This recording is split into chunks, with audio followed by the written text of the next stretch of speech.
Sunblock tada guys. Walang filter yan guys ha. Kujisan. Kujisan. Order to my link guys. Why? Ito yung product ko kasi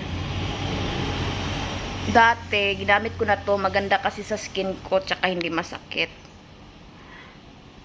At alam nyo ba guys, ang mura nito dati. Ngayon, mahal na siya. Ibig sabihin, yung product nila is epektibo. Kasi nagmahal at hindi makakabili nito ng set. Dati makakabili ng set nito, ngayon hindi na. But,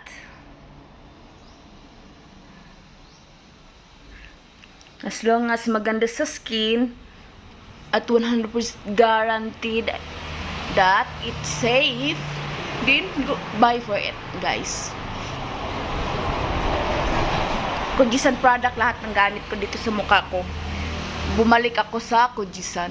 Ganyan ngayon, oh. Kasi nagka-pimples ako, guys. Oh. Tingnan mo, yung mga blackheads. Yan, oh. See? So, dati kasi makinis mukha ko, guys, nung nag-Kujisan ako. Nagkasakit ako, guys. Nag-stop ako ng paggamit ng product kasi, you know, I'm dialysis patient.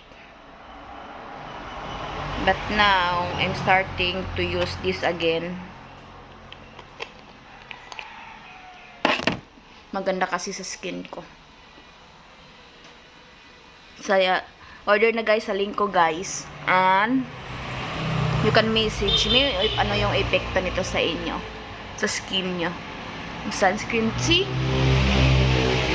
Wow! Pangit, gumanda ng konti. Thank you, order na!